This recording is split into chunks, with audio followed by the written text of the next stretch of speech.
So, ano yung mga naranasan or naramdaman mo during dark times? Yung mga naranasan ko mag-cut ng list, hindi kumain ng ilang days, mag-isa lang sa kwarto, ganun, or hindi nakikipag-usap sa ibang tao. Then, yun, naka-deactivate lahat ng social media accounts. Parang na-isolate ko talaga yung sarili ko sa ibang tao. Kahit sa family ko, kasi ang hirap mag-open up sa kanila. Like, parang sinasabi nila na mawawala din yan, ganun. Pero it's not kasi nga, parang iniisip mo, hopeless na eh. Parang wala nang makakatulong sa'yo. Lahat ng sinasabi mo, walang naniniwala. So, sarili mo na lang talaga yung makakapitan mo. And then, ano yung coping mechanism after breakdown? Coping mechanism, tinatry ko makipag-socialize sa family ko. Especially sa kapatid ko na naiintindihan niya naman na ako. And then, back off na lang siguro from whatever na pinagmulan ng breakdown. And of course, listening to music. Kasi parang, for me, music is so important sa panahon ng depression and anxiety. It helps me to calm.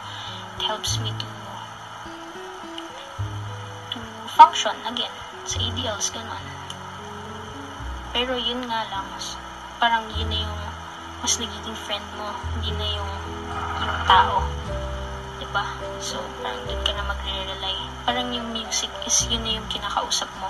Dun ka na nagbibigay ng emotion. So, ano yung maipapayo mo sa ibang tao na dumadaan ng depression? Siguro, just think about the things you should do to feel better. And, di ba nga sabi nila, taking the first step is always the hardest. And, tama naman yun. Kasi, ang tagal ko din bago matanggap sa sarili ko na may mental health illness ako. And, yun, also, look for support from other people who make you feel safe. Especially sometimes, yung ibang pinagkakwentuhan mo or yung nagbibigay ka ng rant, they felt like na nagdadrama ka lang or nasa isip mo lang yan or